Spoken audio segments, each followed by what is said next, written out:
Olá, meu nome é João Lucas e eu vou apresentar sobre o desenvolvimento do recurso didático, que era para dar aula de análise de recursos didáticos. Bom, então o recurso didático que foi desenvolvido, ele foi se baseado numa inspiração em uma parte do jogo do Batalha Naval, em que os dois jogadores eles ficam sem poder ver o tabuleiro um do outro, e também algumas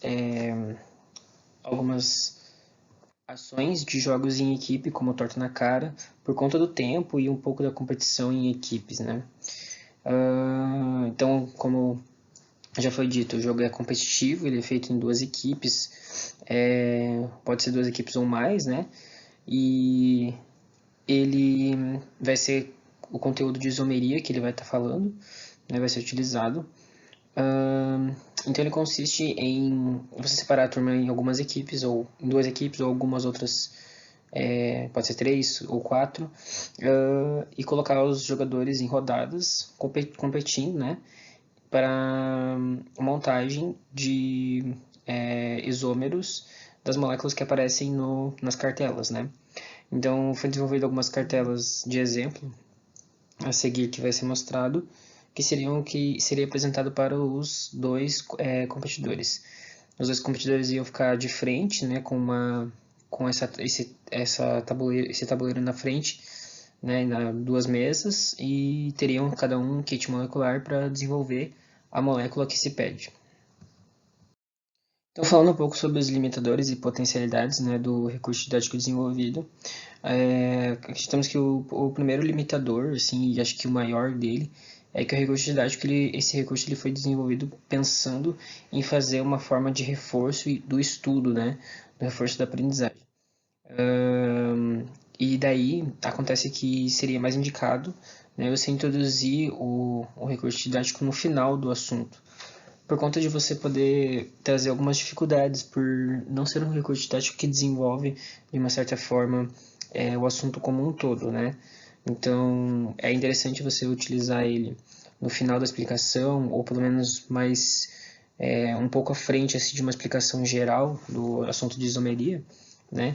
Pois, de certa forma, para você explicar o assunto desde o começo com esse jogo, pode ficar um pouco, pode, além de trazer algumas dificuldades na aprendizagem dos estudantes, que vão só apenas decorar as posições e não vão saber o porquê muito disso, né? Então, ele não vai tratar muito sobre os porquês das posições, os porquês do isômero ser de função, de cadeia e afim de outros tipos.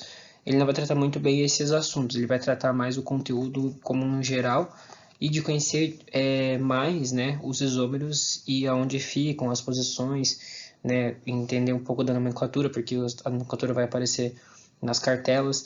E o interessante dele que aí já vamos para mais para o ponto da potencialidade, né, que é uma maneira divertida e competitiva, né, de estimular o reforço e o estudo do conteúdo, pois o conteúdo ele normalmente é mais decoreba e acaba sendo que a isomeria é um pouco meio que difícil, né, de entender, de saber onde as posições ficam, o porquê disso.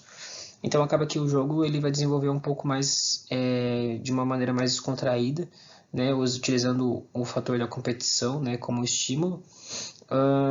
Além disso, tem uma outra potencialidade que as cartelas que vão estar sendo apresentadas podem ser, não precisam ser de maneiras física, né, podem ser projetadas no retroprojetor. Assim, dessa forma, você pode ver a referência ali, né, de uma forma maior. Aliás, essa maneira que seria feita, mas ela pode ser desenvolvida em cartelas pequenas também, né, em cartelas físicas.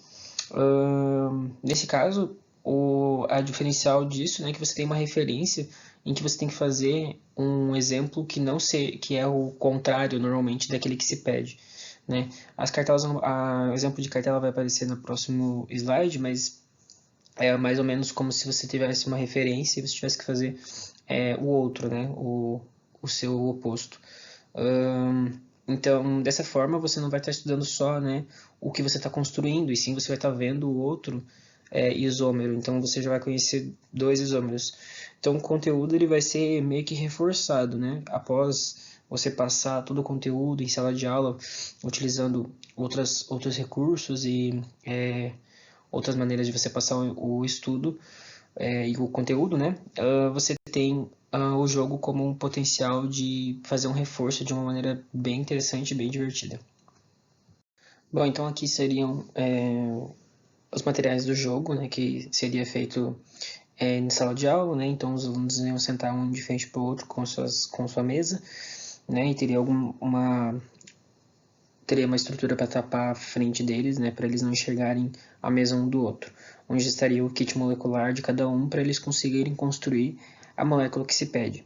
Né? Então, nesse caso aqui, a molécula ia ser projetada ali, né, o cisco de cloroeteno com o que se pede para construir do lado, ser projetado no retroprojetor, onde os dois poderiam enxergar, né, e os dois poderiam ter a sua referência para construir.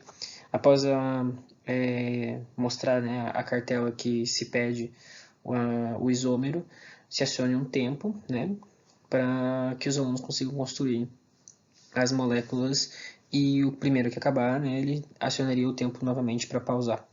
E daí verificaria se está correto ou não, né, e mostraria se está correta o isômero que se pediu, e a equipe ganharia um ponto, né? E assim vai de rodada em rodada, né? Os alunos têm que ir fazendo os seus isômeros. Não se especificou o nível de dificuldade, né? Mas poderia ser pensado em colocar um nível mais fácil, médio, difícil, né? Talvez sortear isso e de uma forma interessante de aparecer moléculas e isômeros mais difíceis ou mais fáceis ou mais, né, no meio termo. É isso. Bom, então aqui só para demonstrar mais uma vez, né, o recurso didático como ele ficou, né, seria o kit molecular ali com as moléculas, tem alguns exemplos que seriam construídos, né, com as cartelas diante das cartelas, em somatório com as cartelas que seriam os isômeros que os alunos teriam que construir.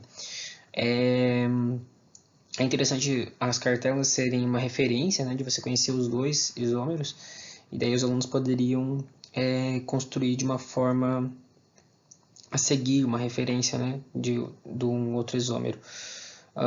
Quanto à parte em que o aluno não vê, né, o que o outro está fazendo, por conta de não ter cópia, né, não ter de como eles colarem um do outro, também pode ser feito de forma virar os dois de costas, né, não precisaria necessariamente colocar eles um de frente para o outro com algo tapando.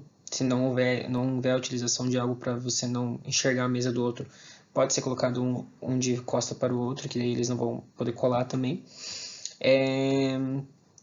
E daí um outro ponto que tem que se levar em consideração, né, é o tempo.